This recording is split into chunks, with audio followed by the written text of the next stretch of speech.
എല്ലാവർക്കും കേശുവിൻ്റെ വൃന്ദാവനത്തിലേക്ക് വീണ്ടും സ്വാഗതം.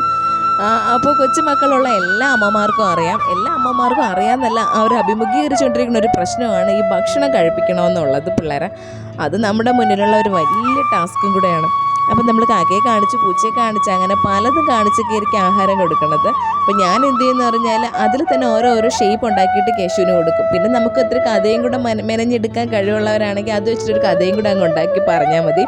ഇപ്പം ഞാനിതാ കാത്തൂനെയാണ് ഉണ്ടാക്കിക്കൊണ്ടിരിക്കുന്നത്, കാത്തുപൂച്ചേനെ. ആദ്യം ഇതാ കുറച്ച് മാവെടുത്തുനിന്ന് റൗണ്ടാക്കി വരച്ച്, പിന്നെ കുറച്ച് മാവെടുത്തിട്ട് ചെറിയ 2 റൗണ്ട് വരച്ച്, അപ്പോഴേക്കും അതിൻ്റെ തലേ അതുപോലെ തന്നെ ഇതാ കുറച്ച് മാവെടുത്ത് കുറച്ച് വലിപ്പത്തിൽ അതിൻ്റെ വയറിനെ ഉണ്ടാക്കി, 2 കാലുണ്ടാക്കി, പിന്നെ ഇതാ വാലുണ്ടാക്കി. ഇപ്പം തന്നെ കണ്ടില്ലേ, കാണുമ്പോഴത്തേക്ക് ഒരു പൂച്ചേനെ പോലെ ടെഡി ബിയറിനെ പോലെ നമുക്ക് ഇഷ്ടമുള്ളത് പറയാം. പിന്നെ കേശു ആണെങ്കിൽ കാത്തു ഫാനും കൂടെയാണ്. നമ്മൾ ദോശ മറിച്ചിടുന്ന സമയത്ത് ആ കാത്തുവിൻ്റെ ഒരു ഏകദേശം ഒരു കളറും കൂടിയൊക്കെ വരും. അപ്പോൾ പിന്നെ നമുക്ക് കാത്തു എന്ന് പറഞ്ഞങ്ങ് കൊടുത്താലും മതിയല്ലോ. ഇതിനാകുമ്പോൾ പിന്നെ പ്രത്യേക കഥ ഉണ്ടാക്കുകയും വേണ്ട. കേശുവിന് എന്നെക്കാളും കാത്തുവിൻ്റെ കഥകളും കാത്തുവിൻ്റെ ജീവിതവും കാത്തുവിൻ്റെ അച്ഛനെയും അമ്മേനെ എല്ലാം കേശുവിനറിയാം. അങ്ങനെ ദോശ റെഡിയായി. ഇപ്പോൾ ഇത് കാത്തൂന് ഉണ്ടാക്കുമ്പോൾ എങ്ങനെയായിരുന്നാലും നമ്മളിപ്പോൾ നോർമൽ ദോശ ഉണ്ടാക്കണതിനെ അപേക്ഷിച്ച് നോക്കുമ്പോൾ 1-2 ദോശയ്ക്കുള്ള മാവ് ഈ കാത്തൂരിൽ തന്നെ കയറും. കേശു കാർട്ടൂൺ കണ്ടുകൊണ്ടിരിക്കുകയാണ്. ഇനിതാ കാത്തു ദോശയെന്നും പറഞ്ഞ്, അല്ലെങ്കിൽ പൂച്ച ദോശയെന്നും പറഞ്ഞ് ഇത് കഴിപ്പിക്കണം.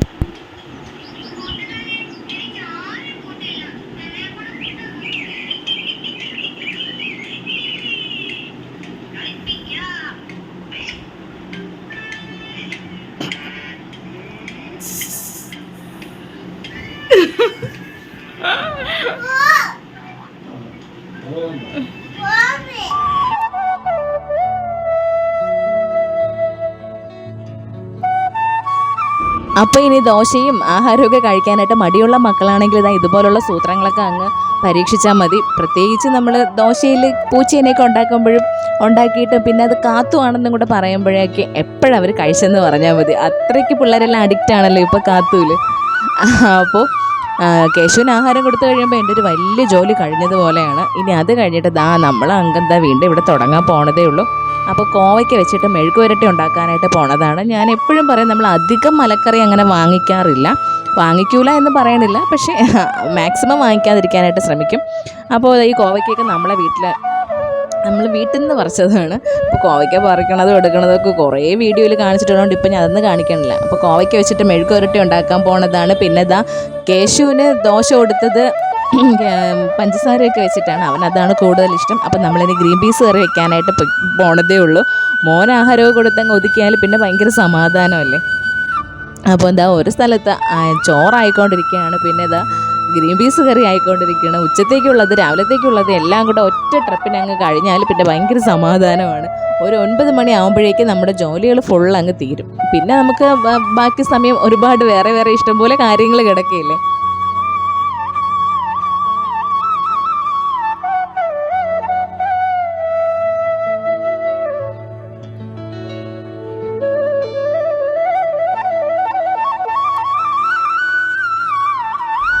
ഇപ്പോൾ മീൻ കിട്ടാനായിട്ട് ഭയങ്കര ബുദ്ധിമുട്ടാണ്. ട്രോളിങ് നിരോധനമൊക്കെ ആയതുകൊണ്ടായിരിക്കും. മീൻ കിട്ടണില്ലെന്നല്ല, കിട്ടിയാലും നമുക്ക് ഇഷ്ടപ്പെട്ട മീനൊക്കെ ഭയങ്കര വിലയാണ്. മീനൊക്കെ ഉണ്ട്, പക്ഷെ ഭയങ്കര വില കൊടുക്കണം. നമ്മൾ ആദ്യം വാങ്ങിക്കുന്നതിൻ്റെക്കാളും ഇരട്ടി വില കൊടുത്താലേ മീനൊക്കെ കിട്ടുള്ളൂ.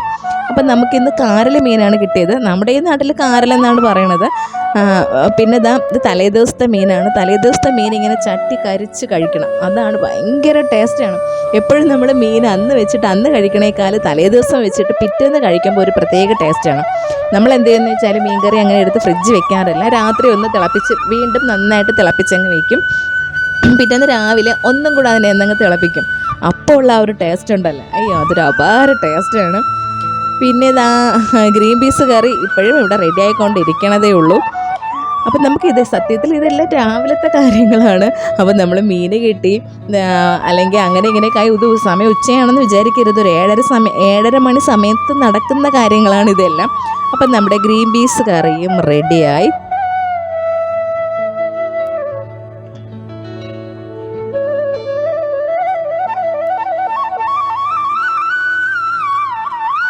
മീനിൻ്റെ മണം അടിച്ചാൽ പിന്നെ പറയാൻ വേണ്ടല്ലോ. ഇവിടെ ഒരാൾക്ക് ഇരിക്കെ പൊറുതിയില്ല, നമ്മുടെ കാലിൽ ഇങ്ങനെ മുട്ടി ഉരുമി ചില സമയത്ത് ദേഷ്യം വരും ഇങ്ങനെ വന്ന് കാലിലിട്ട് ഇടിക്കുമ്പോഴേ.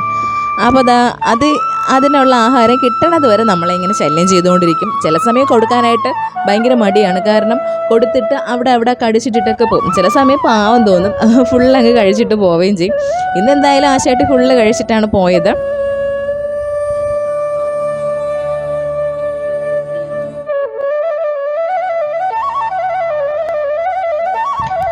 ഇനി കോവയ്ക്ക മെഴുക്ക് പുരട്ടണം. ഈ മെഴുക്ക് പുരട്ടുമ്പോൾ എണ്ണ ഒഴിച്ച് മെഴുക്ക് പുരട്ടണമെന്നൊന്നുമില്ല, നമുക്കത്ര ഹെൽത്തി അല്ല. അപ്പം നമ്മൾ എന്ത് ചെയ്യുന്നത് വെച്ചാൽ തേങ്ങാപ്പാലിലാണ് കോവയ്ക്ക മെഴുക്ക് പുരട്ടണത്. ഒരുപാട് രീതിയിൽ കോവയ്ക്ക വെക്കാം. ഇതിപ്പോൾ നമ്മളിങ്ങനെ കോയിൻ പോലെ കട്ട് ചെയ്തിട്ടിട്ട് അങ്ങനെയാണ് ഇന്ന് മെഴുക്ക് പുരട്ടാൻ പോണത്. അല്ലാണ്ട് നമ്മൾ നീളത്തിന് അരിഞ്ഞിട്ടിട്ട് അതിൽ മഞ്ഞൾപ്പൊടിയും കുറച്ച് കായപ്പൊടിയും ഉപ്പും മുളക് പൊടിയും എല്ലാം കൂടെ ഇട്ടിട്ട് നമ്മൾ എണ്ണയിൽ നന്നായിട്ടൊന്ന് മൂപ്പിച്ചെടുക്കും. അതിന് ശേഷം സവാളയൊക്കെ ഇട്ടിട്ട് നല്ലതുപോലെ വഴറ്റിയെടുത്താലും നല്ല ടേസ്റ്റാണ്. ഇന്ന് നമ്മൾ എന്തായാലും നല്ല ഹെൽത്തി ആയിട്ട് കഴിക്കാമെന്ന് വെച്ചിട്ട് കുറച്ച് തേങ്ങാപ്പാലൊക്കെ ഒഴിച്ച് അതിൽ മഞ്ഞൾപ്പൊടിയും ഉപ്പും മുളകും ഒക്കെ ഇട്ട് അങ്ങനെ കഴിക്കാനാണ് വിചാരിക്കുന്നത്. അപ്പോഴേക്കിതാ ആക്രി പറക്കാനായിട്ട് ആൾക്കാർ വരുമല്ലോ. ഇപ്പം നമ്മളെ വീട്ടിലാണെങ്കിൽ ആക്രി സാധനങ്ങൾ കൂടുതലാണ്. ഓരോന്നിൻ്റെ ബേസ് ബോർഡും കാര്യങ്ങളും അതൊക്കെ ആയിട്ട് അമ്മയാണെങ്കിൽ ഇവിടെ കുറേ നാളുകൊണ്ട് ഈ സിമെൻറ്റ് ചാക്ക് എല്ലാം അടുക്കി വെച്ചിരിക്കുകയായിരുന്നു. അയ്യോ ഇവർ വരുമ്പോൾ കൊടുക്കാമല്ലോ, കൊടുത്ത് പൈസ ആക്കാമെന്ന് വെച്ചിട്ട്. പക്ഷേ അമ്മയ്ക്ക് നല്ല പണി കിട്ടി. സിമെൻറ്റ് ചാക്ക് ഇപ്പോൾ അവരെടുക്കൂല. ഈ സിമെൻറ്റ് ചാക്കിൽ നമ്മുടെ ഈ പേപ്പർ ടൈപ്പ് വരണത് മാത്രമേ അവരെടുക്കുകയുള്ളൂ. ഇതെല്ലാം പ്ലാസ്റ്റിക് ടൈപ്പാണെന്ന് അമ്മ എല്ലാം അടുക്കി വെച്ചിരിക്കുകയായിരുന്നു. അതൊന്നും അയാൾ എടുത്തില്ല. പിന്നെ ദൈ കുറച്ച് ബേസ് ബോർഡ് മാത്രമാണ് എടുത്തത്. എപ്പോഴും ഈ പറയുന്ന ആൾക്കാരും മിക്ക ദിവസങ്ങളിലും അവിടെ ഇങ്ങനെ വന്നുകൊണ്ടിരിക്കുക. എന്ന് വന്നാലും ഈ സാധനങ്ങൾ കൊടുത്താലും അമ്മ അന്ന് അടി കൂടും. പിന്നെ ആർക്കും നമ്മളൊന്നും ഫ്രീ ആയിട്ട് കൊടുത്തിട്ട് യാതൊരു കാര്യവുമില്ല. ചുമ്മാ വാങ്ങിച്ചുകൊണ്ട് പോകുമ്പോൾ അതിനൊരു വിലയുമില്ല. എന്ത് സാധനങ്ങളായിരുന്നാലും അതിനൊരു വില വരണമെങ്കിൽ അതിൻ്റെ വില അല്ലെങ്കിൽ അതിന് വാല്യൂ വരണമെങ്കിൽ നമ്മളത് പൈസയ്ക്ക് തന്നെ കൊടുക്കണം. അത് വേറൊരു കാര്യമാണ്. പിന്നെ അതൊക്കെ പോയിട്ട് വന്നിട്ടാണ് അമ്മ ഈ കോവയ്ക്ക പ്രിപ്പറേഷനൊക്കെ അമ്മയാണ്. ഈ മെഴുക്ക് പുരട്ടുന്ന സംഭവങ്ങളൊക്കെ എല്ലാം അമ്മ വെച്ചാലേ അതിനൊരു ടേസ്റ്റ് വരുള്ളൂ. അപ്പോൾ അതൊക്കെ റെഡിയായി. പിന്നെ നമ്മളെ പയറാണെങ്കിൽ പ്രാന്ത് പിടിച്ച പോലെ കാച്ചുകൊണ്ടിരിക്കുകയാണ്. ഒറ്റ മൂടാണ്. എനിക്ക് ഇതിൽ പരം ഒരു സന്തോഷമില്ല. കാരണം ഞാൻ ഒരുപാട് പയർ നട്ടിട്ടുണ്ട്. ഞാനിങ്ങനെ മിക്കതും ഗ്രോ ബാഗിലാണ് നടണത്. അപ്പോൾ ഒരു 4-5 മൂട് പയർ നട്ടാലായിരിക്കും എനിക്ക് ഇത്രയും കിട്ടണത്. പക്ഷേ ഇത് ഞാൻ അവിടെ തറയിൽ നട്ട അതങ്ങ് പടന്ന് കയറിയിട്ട് ഒരുപാട് ഒരു അതിശക്തി ആവില്ലെങ്കിൽ കിലോ കണക്കിന് പയർ എടുത്തെന്ന് തന്നെ പറയാം. അത്രയ്ക്ക് പയർ കിട്ടി. പക്ഷേ ഇപ്പം കിട്ടിയ പയറാണ് ഇത്രയും. പിന്നെ നമുക്ക് എന്നും കിട്ടുമ്പോൾ നമുക്കൊരു വിലയില്ല. നമ്മൾ സത്യത്തിൽ ഇത് കാച്ചിട്ട് നമ്മളൊരു 2-3 ദിവസം മാത്രമാണ് അത് കറിയിച്ചതെന്ന് തോന്നുന്നു. ബാക്കിയെല്ലാം ഓരോരുത്തർക്ക് കൊടുക്കുകയായിരുന്നു. പക്ഷേ ഇത് മിക്കവാറും ഇതിൻ്റെ ലാസ്റ്റ് ആയിരിക്കും. പയർ ചെടിക്ക് കുഴപ്പമൊന്നുമില്ല. അവിടെ പെയിൻ്റ് അടിക്കാനും കാര്യങ്ങളൊക്കെ ആയിട്ട് ഞാനിങ്ങനെ വീട്ടിലോട്ടല്ലേ പടർത്തിയിരിക്കുന്നത്. അപ്പോൾ കേശുട്ടച്ചി എപ്പോഴും പറയും ഇതിൻ്റെ കുറേ ചെടികൾ കാരണം വീടിങ്ങനെ നശിച്ചുകൊണ്ടിരിക്കുകയാണ് എന്ന് വെച്ചാൽ മതിലിലൊക്കെ വെച്ചിട്ട് അത് മൊത്തം പായലായി. പക്ഷേ എനിക്കിത് എത്രയൊക്കെ പറഞ്ഞിട്ട് ഉപേക്ഷിക്കാൻ വയ്യ. അപ്പോൾ അവിടെ പെയിൻറ്റ് ചെയ്യാനും കാര്യങ്ങളും അവിടെ കഴുകിയൊക്കെ ഇറക്കിയപ്പോഴേക്ക് എൻ്റെ പയറുവള്ളി എല്ലാം താഴെ ഇട്ടെടുത്ത്. അപ്പോൾ ഇതിനങ്ങ് സ്റ്റോർ ചെയ്ത് വെക്കുകയാണ്. കുറേ പയർ കിട്ടിയിട്ടുണ്ട്. നമുക്ക് ഇത്രയും വേണ്ടല്ലോ. പിറ്റേന്നാകുമ്പോൾ ഇനി ആർക്കെങ്കിലുമൊക്കെ കൊടുക്കണം. അതിനായിട്ട് ഒരു പ്ലാസ്റ്റിക് കവറിലാക്കി ഫ്രിഡ്ജിൽ വെക്കാമെന്ന് വിചാരിക്കുകയാണ്. ഇത് തന്നെ ഇപ്പോൾ ഏകദേശം 1 കിലോ പയറോളം വരും. പക്ഷേ ഇനി ബാക്കി പയർ ചെടിയുടെ കാര്യം ഇനി എന്താവോ എന്ന് അറിയാൻ വയ്യ.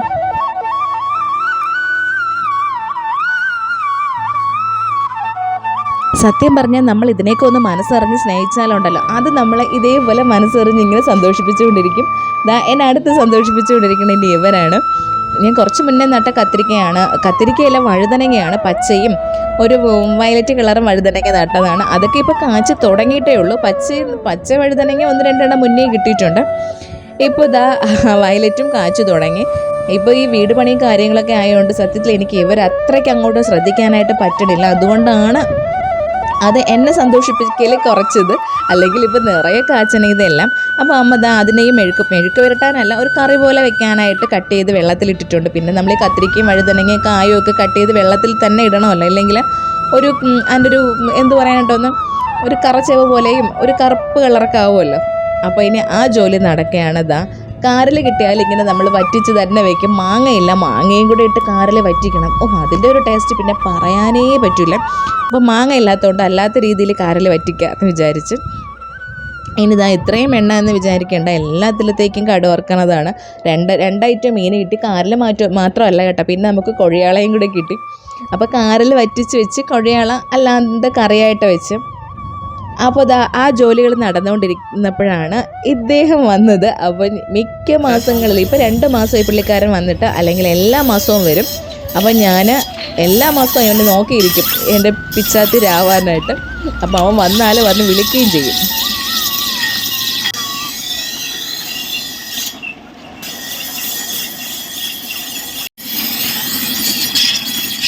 കുറച്ച് ദിവസം നന്നായിട്ട് മുറിഞ്ഞു.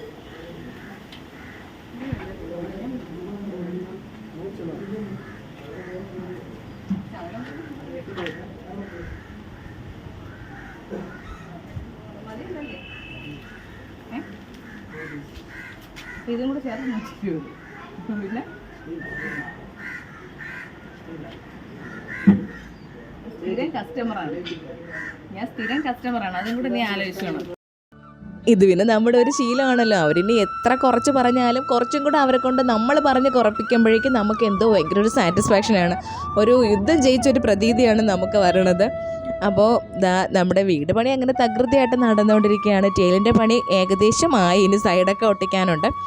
അപ്പോൾ അവിടെ ഇങ്ങനെ ക്ലീൻ ചെയ്തുകൊണ്ടൊക്കെ ഇരിക്കുകയാണ്.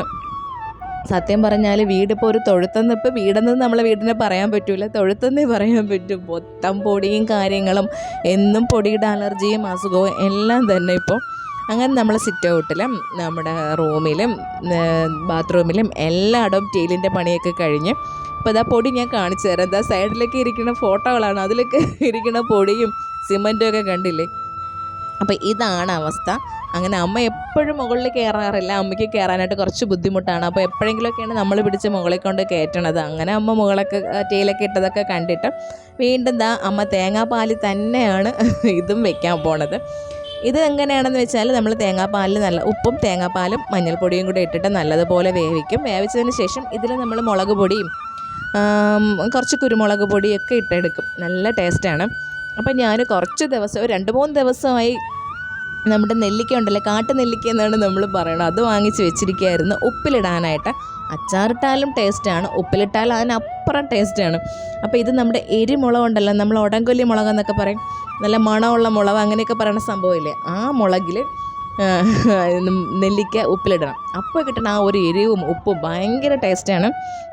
അങ്ങനെ ആദ്യം ആ ഒരു കുപ്പി എടുത്തിട്ട്, അപ്പം ഞാൻ ഈ നെല്ലിക്ക തലേ ദിവസമേ ചൂട് വെള്ളത്തിലിട്ട് വെച്ചിരിക്കുകയായിരുന്നു. എങ്ങനെയെന്ന് വെച്ചാൽ നമ്മൾ നെല്ലിക്ക വെള്ളത്തിലിട്ട് വേവിക്കാൻ പാടില്ല.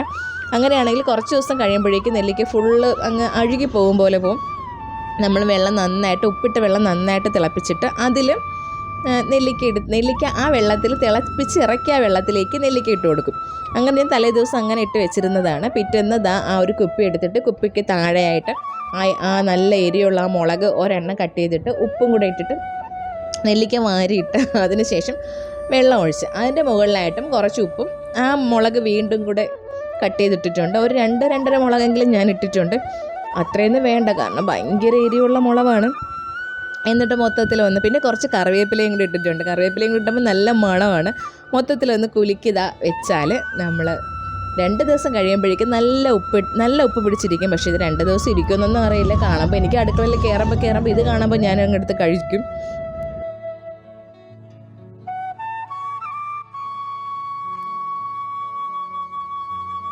ആ അരളി ഒരു തൈയായിട്ട് വാങ്ങിക്കൊണ്ട് വെച്ച സമയത്ത് കുറച്ചൊന്ന് പൊങ്ങുമല്ലോ, പൊങ്ങുമ്പം അരളിക്ക് ബലം കുറവാണല്ലോ അരളിയുടെ കമ്പിന്. അപ്പം ഞാൻ അതിനെ ഒന്ന് ഊന്ന് കൊടുക്കാനായിട്ട് ഒരു മരിച്ചിന് കമ്പ് അവിടെ ഊന്നി വെച്ചിരുന്നു. അതിൽ മരിച്ചിന് കമ്പ് നട്ട് വെച്ചിട്ട് അതിലാണ് ഈ അരളി പിടിച്ച് കെട്ടി വെച്ചിരുന്നത്. ഇപ്പോൾ അരളി പടർന്നങ്ങ് പന്തലിച്ച്, അതുപോലെ തന്നെ മരിച്ചിന് കമ്പും അങ്ങ് നല്ല വലുതായി പടർന്ന് പന്തലിച്ചൊക്കെ നിൽക്കുകയാണ്.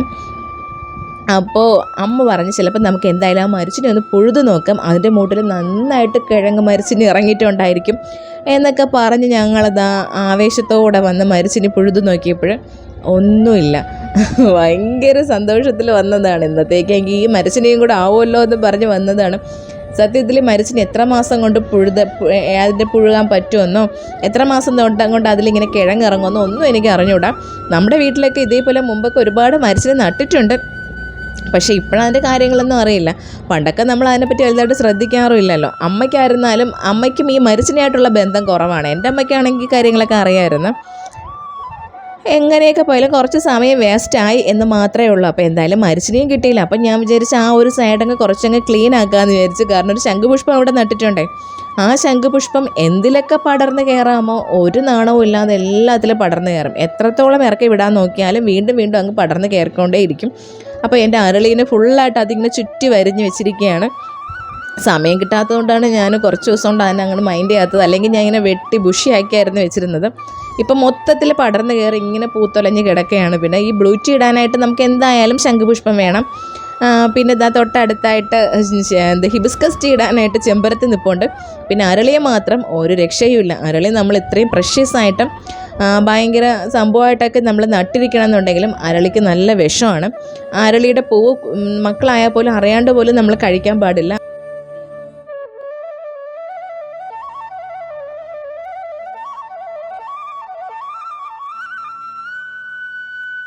അങ്ങനെ രാവിലത്തെ അംഗമൊക്കെ കഴിഞ്ഞിട്ട് ഉച്ചയ്ക്ക് ശേഷം നമ്മൾ കുടുംബസമേതമായിട്ട് മൈജിയിൽ പോണതാണ്. മൈജി ഷോറൂം നമ്മളെ വീട്ടിനടുത്ത് തുടങ്ങിയിട്ട് ഇപ്പോൾ 1 മാസത്തോളമായി. അത് ഓപ്പണായ സമയം തൊട്ട് വിചാരിക്കേണ്ടതാണ് അവിടെ ഒന്ന് പോകണമെന്ന്, പക്ഷേ നടന്നില്ല. അതിൻ്റെ ഉദ്ഘാടന സമയത്ത് ഭയങ്കര ഓഫറുകളും കാര്യങ്ങളൊക്കെ ഉണ്ടായിരുന്നു. പക്ഷേ ആ സമയത്ത് നമ്മുടെ കയ്യിൽ പൈസ ഇല്ലായിരുന്നു സാധനം വാങ്ങാനായിട്ട്. അപ്പോൾ ചേച്ചിക്ക് ഒരു വാഷിംഗ് മെഷീൻ വാങ്ങണം, ഒരു കമ്പ്യൂട്ടർ വാങ്ങണം. അപ്പോൾ അത് വാങ്ങാനായിട്ടാണ് നമ്മൾ മൈജിയിലോട്ട് പോണത്. ലുലു മോളിൻ്റെ നേരെ ജസ്റ്റ് ഓപ്പോസിറ്റാണ് മൈജിയുടെ ഷോറൂം. അപ്പോൾ നമ്മുടെ വീട്ടിനടുത്താണെങ്കിലും അതിൻ്റെ ഉദ്ഘാടനം മഞ്ജു വാര്യറും ആയിരുന്നു. എൻ്റെ ഏറ്റവും വലിയൊരു ആഗ്രഹമാണ് എന്നെങ്കിലും മഞ്ജു വാര്യറെ നേരിട്ട് കാണണമെന്ന്. എനിക്ക് ഭയങ്കര ഇഷ്ടമുള്ള ഒരു ആർട്ടിസ്റ്റാണ്. അപ്പോൾ ഒരു നടി എന്ന് പറയുന്ന രീതിയിൽ മാത്രമല്ല, എന്തോ എനിക്ക് അവരുടെ അടുത്ത് കുറച്ചധികം ഒരു ആരാധനയാണ്. എന്നെങ്കിലും ഒരു ദിവസം മഞ്ജു വാര്യറെ നേരിട്ട് കാണണം എന്നത് ഭയങ്കര ഒരു ആഗ്രഹമാണ്. എന്നെങ്കിലും അത് സാധിക്കുമായിരിക്കും. അപ്പോൾ മൈജിയുടെ ഉദ്ഘാടനത്തിന് മഞ്ജു വാര്യറാണെന്ന് അറിഞ്ഞിട്ട് പോകണമെന്നൊക്കെ ഒരുപാട് ആഗ്രഹിച്ചതാണ്. പക്ഷേ അപ്പോഴും പറ്റിയില്ല. അപ്പോൾ എന്തായാലും നമ്മളിതാ മൈജിയിൽ എത്തിയിട്ടുണ്ട്. ഇനി കയറണം, സാധനങ്ങൾ വാങ്ങണം, പോകണം. ഇതാണ് നമ്മുടെ ഇന്നത്തെ പ്ലാന്.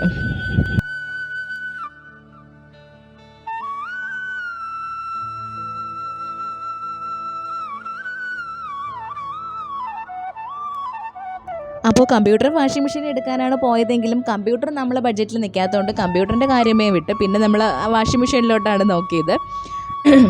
കേശുവിന് അവിടെ എത്തിയപ്പോൾ ഭയങ്കര സന്തോഷം. അവിടെ ഡിസ്പ്ലേ വെച്ചിരിക്കുന്ന ടി വിയിലെല്ലാം പുഷ്പയാണ് ഇട്ടേക്കുന്നത്. അങ്ങനെ അതൊക്കെ കണ്ട് ഇതൊക്കെ എന്തോ നമ്മളെല്ലാം വാങ്ങാനായിട്ടാണ് വന്നിരിക്കണതെന്നാണ് കേശുവിൻ്റെ ചിന്ത.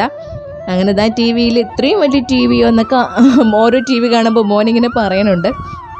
പിന്നെ നമ്മളിതാ വാഷിംഗ് മെഷീൻ്റെ സെക്ഷനിലെത്തി. അങ്ങനെ ഫ്രണ്ട് ഡോർ, പിന്നത്തെ ഒരു ഡൗട്ട് ഫ്രണ്ട് ഡോറ് വേണോ അല്ലെ ടോപ്പ് ലോഡ് വേണോ എന്നുള്ളതാണ്. അപ്പോൾ എന്തായാലും നമ്മുടെ എല്ലാം കൂടെ നോക്കണമല്ലോ, നമ്മുടെ പൈസ നോക്കണം. ഫ്രണ്ട് ഡോർ എടുക്കണതാണ് നല്ലത്. പക്ഷേ എന്തായിരുന്നാലും ടോപ്പ് ലോഡാണ് എടുത്തത്.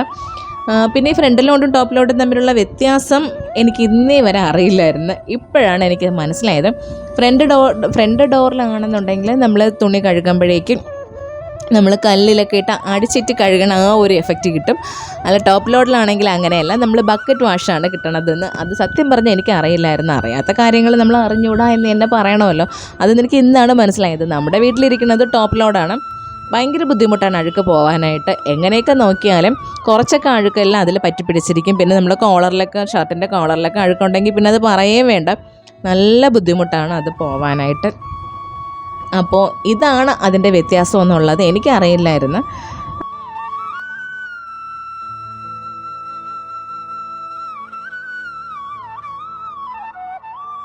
നമ്മളിനി വാഷിംഗ് മെഷീനല്ല, ഇനി ടി വി അല്ല, എന്ത് സാധനം വാങ്ങാൻ വന്നാലും ഇതേപോലെയുള്ള നമ്മുടെ കുക്കറോ അങ്ങനെയുള്ള പാത്രങ്ങളൊക്കെ കാണുമ്പോൾ നമ്മൾ പെട്ടെന്ന് അങ്ങോട്ടങ്ങ് പോകുമല്ലോ. അപ്പോൾ എൻ്റെ ഏറ്റവും വലിയൊരു ആഗ്രഹമാണ് ഹോക്കിൻസിൻ്റെ ഒരു കുക്കർ വാങ്ങണമെന്നുള്ളത്. എപ്പോഴും വിചാരിക്കും ഹോക്കിൻസിൻ്റെ ഒരു കുക്കർ വാങ്ങണമെന്ന്. എന്തായാലും ഞാനതൊരിക്കൽ വാങ്ങും. അപ്പോൾ അവിടെ ഇരുന്ന് കണ്ടപ്പം അതിൻ്റെ റേറ്റ് പിന്നെ പറയേണ്ട കാര്യമില്ലല്ലോ ഹോക്കിൻസ് ആകുമ്പോഴും. പിന്നെ കേശു വേണ്ട, നമ്മൾ സിനിമയിലൊക്കെ ഇങ്ങനെ നായകന്മാരൊക്കെ ഓടി വന്നിട്ട് മുട്ടുകുത്തി ഇങ്ങനെ ഇഴഞ്ഞ് വരണ സീനുണ്ടല്ലോ, അതാണ് കേശു ഇപ്പോൾ അവിടെ അവതരിപ്പിച്ചുകൊണ്ടിരിക്കുന്നത്. അവനതൊക്കെയാണ് ഇഷ്ടം. അപ്പോൾ അങ്ങനെ ഓടി വന്ന് മുട്ടിലിഴഞ്ഞ് അങ്ങ് വീണുകൊണ്ടിരിക്കുകയാണ് അവിടെ. നമ്മളെന്തായാലും വന്ന വഴിക്ക് കുക്കറും ബാക്കി കാര്യങ്ങളൊക്കെ നോക്കുകയാണ്. ചേട്ടനാണെങ്കിൽ കേശുവിൻ്റെ അച്ഛന് ഇഷ്ടമില്ലാത്തൊരു കാര്യമാണ്, വന്ന സാധനം വാങ്ങിക്കൊണ്ട് പൊയ്ക്കൂടെ, പിന്നെ എന്തിനാണ് അതൊക്കെ വാങ്ങണമെന്നാണ് പുള്ളിക്കാരൻ്റെ ചോദ്യം. പക്ഷേ നമ്മളെ കാര്യം നമുക്കല്ലേ അറിയാമോ, ഇനി എന്തൊക്കെ വാങ്ങിയാലും അടുക്കളയിലുള്ള സാധനങ്ങൾ കാണുമ്പോൾ നമ്മളെ മനസ്സ് കുറച്ചൊന്ന് ചാഞ്ചാടും. അങ്ങനെ നമ്മുടെ സാധനങ്ങളൊക്കെ വാങ്ങി തിരിച്ച് ഇനി വീട്ടിലോട്ട് പോകണം.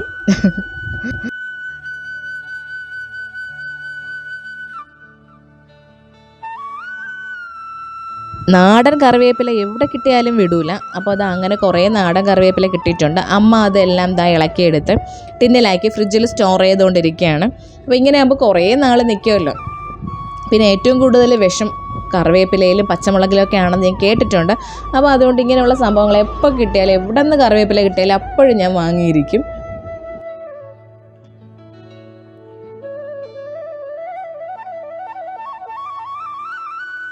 ഒരു ദിവസം 24 മണിക്കൂർ എന്നുള്ള മാറ്റി 48 മണിക്കൂറാക്കാൻ പറ്റുമോ എന്നൊരു അപ്പീൽ കൊടുത്തു നോക്കണം. കാരണം അത്ര സമയം കിട്ടിയാലും തീരാത്ത ജോലികളാണുള്ളത്. ഇനിതാ ഇവിടെ യോമാർക്ക് മാഗിയും ഈപ്പിയൊക്കെ ഭയങ്കര ഇഷ്ടമാണ്. അപ്പോൾ എനിക്കിന്നൊരു ചേച്ചി റെസിപ്പി പറഞ്ഞു തന്നതാണ്. അവർ വീട്ടിലിങ്ങനെ നൂഡിൽസ് ഉണ്ടാക്കുമെന്ന്. അപ്പോൾ പറഞ്ഞതെന്ന് കേട്ടപ്പോഴേ നമുക്ക് ഇതൊക്കെ എന്തെങ്കിലും പുതിയതായിട്ട് കിട്ടിയാലും അപ്പോഴൊന്ന് പരീക്ഷിക്കണമല്ലോ. അങ്ങനെ ഞാനൊന്ന് പരീക്ഷിക്കാൻ പോണതാണ്. ഇപ്പോഴാണ് ഞാനും ആദ്യമായിട്ട് ഉണ്ടാക്കണത്. ഇത്രയേ ഉള്ളൂ. നമ്മൾ ചപ്പാത്തിക്ക് മാവ് നനയ്ക്കും പോലെ നല്ലതുപോലെ നമ്മുടെ ഗോതമ്പ് മാവ് നനയ്ക്കണം. പിന്നെ മൈദയിലും ഉണ്ടാക്കാം. നമ്മുടെ മാഗിയും ഇപ്പിയൊക്കെ മൈദ മാവാണെന്നാണ് തോന്നുന്നത്. പിന്നെ നമ്മൾ വീട്ടിലുണ്ടാക്കുമ്പോൾ കുറച്ചും കൂടെ ഹെൽത്തി ആയിട്ട് ഉണ്ടാക്കാം എന്നുള്ള കൺസെപ്റ്റിലാണ് ഗോതമ്പ് മാവ് എടുത്തത്. ചപ്പാത്തിക്ക് മാവ് നനയ്ക്കും പോലെ നന്നായിട്ട് നനയ്ക്കണം. അതിനുശേഷം വെള്ളം നല്ലതുപോലെ വെട്ടിത്തിളപ്പിക്കണം. അതാണ് ഏറ്റവും മെയിനായിട്ടുള്ള കാര്യം. വെള്ളം നല്ലതുപോലെ വെട്ടിത്തിളപ്പിച്ചിട്ട് നമ്മുടെ സേവനാഴിയിൽ നമ്മൾ ഇടിയപ്പമൊക്കെ പിഴിയുമല്ലോ, അതേപോലെ തിളച്ച വെള്ളത്തിലേക്ക് ഇതുപോലെ ഒന്ന് പിഴിഞ്ഞങ്ങ് ഒഴിച്ചു കൊടുത്താൽ മതി. വെള്ളം തിളയ്ക്കാതെയാണ് നമ്മൾ ഇതുപോലെ പിഴിഞ്ഞൊഴിക്കണമെങ്കിൽ മൊത്തം കുഴക്കട്ടായിട്ട് കിട്ടും. അപ്പോൾ അത് മാത്രം നമ്മൾ ശ്രദ്ധിച്ചാൽ മതി. ഗോതമ്പ് മാവ് അല്ലെങ്കിൽ മൈദ മാവ് എടുക്കണം. ചപ്പാത്തിക്ക് മാവ് നനയ്ക്കും പോലെ നനയ്ക്കണം. അതിനുശേഷം സേവനാഴിയിലോട്ട് ഇടണം. നമ്മൾ ഇടിയപ്പത്തിന് എങ്ങനെയാണോ പിഴിയണത് അതേപോലെ പിഴിയണം. ഇത്രയും ഓക്കെ. ഏറ്റവും മെയിനായിട്ടുള്ള കാര്യം വെള്ളമാണ്. അപ്പോൾ അത് നന്നായിട്ട് വെള്ളം തിളപ്പിച്ചതിന് ശേഷം ഇതേപോലെ പിഴിഞ്ഞൊഴിച്ചാൽ മതി. അപ്പോൾ എനിക്ക് ഭയങ്കര ടെൻഷനായിരുന്നു. ദൈവമേ കുഴക്കട്ടെ ആവോ എന്താവോ എന്ന് അറിഞ്ഞൂടല്ലോ. പക്ഷേ സംഭവം കിടിലനായിട്ട് കിട്ടി. ഒന്നുപോലെ ഒട്ടിപ്പിടിക്കാണ്ട് നല്ലതുപോലെ ആ സംഭവം ഇങ്ങ് കിട്ടിയിട്ടുണ്ട്. അത് കണ്ടപ്പോഴേ ഭയങ്കര സന്തോഷം.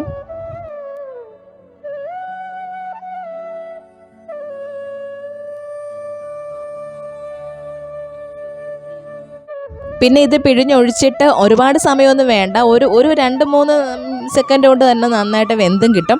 ഇനി വെന്തതിനെ മൊത്തം നമുക്കൊന്ന് ഊറ്റിയെടുക്കണം. അപ്പോൾ ഞാൻ ആദ്യം കുറച്ച് ഇതേപോലെ ഊറ്റിയെടുക്കാൻ നോക്കി. പിന്നെ മൊത്തത്തോടെ അതിലോട്ട് ഒഴിച്ച് ഇതേപോലെ ഒന്ന് ഊറ്റാനായിട്ട് വെച്ചിട്ടുണ്ട്. ഇപ്പോഴേക്ക് ഒരു വെള്ളം പോലെ തന്നെയാണ് അത് ഇരിക്കുന്നത്. അപ്പോൾ കുറച്ച് സമയം വെച്ചതിന് ശേഷം ഞാൻ അതിനെ നന്നായിട്ടൊന്ന് കഴുകി എടുത്തപ്പോഴേക്ക് സംഭവം ആ ഒരു പശപ്പുള്ളതൊക്കെ മാറിയിട്ട് സംഭവം സൂപ്പറായി.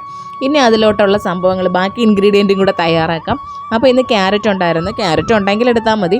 ക്യാരറ്റും പിന്നെ നമ്മുടെ പച്ചമുളക്, ഉരുളക്കിഴങ്ങ്, സവാള, ഇത് ഇത്രയും കൂടെ നല്ലതുപോലെ ചെറുതായിട്ട് ചോപ്പറിലിട്ട് ഇങ്ങനെ ചോപ്പ് ചെയ്തെടുക്കണം. ഇല്ലെന്നുണ്ടെങ്കിൽ നമ്മുടെ കത്തി വെച്ചിട്ട് നല്ല കൊത്തി എരിഞ്ഞെടുത്താലും മതി. അപ്പോൾ ഈ ഒരു സംഭവം ഉണ്ടെങ്കിൽ പിന്നെ അതിൻ്റെ ഒരു ടെൻഷനും ഇല്ല. നമ്മളൊന്ന് കുറച്ചൊന്ന് മെനക്കെടണമെന്നേ ഉള്ളൂ. സംഭവം അടിപൊളിയായിട്ട് ഇതേപോലെ നന്നായിട്ട് ചോപ്പ് ചെയ്ത് കിട്ടും. അപ്പോൾ ഞാനിപ്പോൾ ഇട്ടത് ക്യാരറ്റും പച്ചമുളക്, പിന്നെ ഇതുണ്ടല്ലോ ഉരുളക്കിഴങ്ങ്, സവാള, ഇത്രയും സംഭവങ്ങളാണ്. ഇനി ഒരു പാൻ അടുപ്പത്ത് വെച്ചിട്ട് അതിലൊന്ന് എണ്ണ ഒഴിച്ചു കൊടുക്കണം. കടുക് വറുക്കണം. അതിലേക്ക് നമ്മുടെ ഈ നമ്മൾ ഈ ചോപ്പ് ചെയ്ത് വെച്ചിരിക്കുന്ന സംഭവങ്ങളെല്ലാം, പിന്നെ കറിവേപ്പില ഇട്ട് കൊടുക്കണം. ഈ നാടൻ കറിവേപ്പില ആയതുകൊണ്ട് എല്ലാത്തിലും ഇഷ്ടം പോലെ ഇടാം. നല്ല മണവും ഉണ്ട്, നല്ല ഗുണവും കിട്ടുമല്ലോ. ഇനി കറിവേപ്പിലയും കൂടെ ഇട്ട് കൊടുത്തിട്ട് നമ്മൾ ഈ ചോപ്പ് ചെയ്ത് വെച്ചിരിക്കുന്ന സംഭവം അതിലിട്ട് നല്ലതുപോലെ ഒന്നങ്ങ് കിണ്ടി എടുക്കണം. അപ്പോൾ ഇതൊന്ന് കുറച്ച് വെന്ത് കിട്ടുമ്പോഴേക്ക്, പിന്നെ ആദ്യമേ ഒരു കാര്യം പറയാം, നമ്മുടെ മാഗി മസാലയൊന്നും ഇല്ല, ഇപ്പി മസാലയില്ല. അപ്പോൾ അതിൻ്റെ ഫ്ലേവർ വേറെയാണ്. ഇത് നമ്മൾ നൂഡിൽസ് കഴിക്കണത് അത് മാത്രം ആലോചിച്ചാൽ മതി. പക്ഷേ സംഭവം കിടിലനായിരുന്നു. ആ ഒരു ഫ്ലേവറൊന്നും ഇല്ലാത്തത് കൊണ്ട് അതിൻ്റെ ആ ഒരു ചെറിയത് തോന്നും. പക്ഷേ എല്ലാവർക്കും ഇഷ്ടപ്പെട്ട് നല്ല കിടിലനായിട്ട് നമുക്ക് വീട്ടിൽ പെട്ടെന്ന് ഉണ്ടാക്കിയെടുക്കാം. ഇനി ഒരു മുട്ട പൊട്ടിച്ചൊഴിച്ചു കൊടുക്കണം. ഞാനിപ്പോൾ 2 മുട്ടയും എടുത്തിട്ടുണ്ട്. അപ്പോൾ മുട്ടയും ഇതെല്ലാം കൂടെ ഇട്ട് മസാലകൾ ഇപ്പം ഞാൻ ഇട്ട് കൊടുത്തത് മഞ്ഞൾപ്പൊടി, മുളക് പൊടി, കുരുമുളക് പൊടി, ഇത്രയും സംഭവങ്ങളാണ് ഇട്ട് കൊടുത്തത്. അതെല്ലാം കൂടെ ഇട്ട് ഈ ക്യാരറ്റും നമ്മുടെ ഉരുളക്കിഴങ്ങ് ഇതെല്ലാം കൂടെ വെന്ത് വന്നപ്പം അത് തന്നെ അങ്ങെടുത്ത് കഴിക്കാൻ തോന്നി. നല്ല മണവും നല്ലൊരു നല്ലൊരു ഫ്ലേവറായിരുന്നു. അത് കാണുമ്പോൾ തന്നെ നമുക്ക് ചോറിൻ്റെ കൂടെ എന്തിൻ്റെ കൂടെ അതിങ്ങനെ കഴിക്കാം. അപ്പോൾ മുട്ടയും കൂടെ പൊട്ടിച്ചൊഴിച്ചിട്ട് മസാലകളെല്ലാം കൂടെ അങ്ങിട്ട് നല്ലതുപോലെ ഇനി മിക്സ് ചെയ്തെടുക്കാം.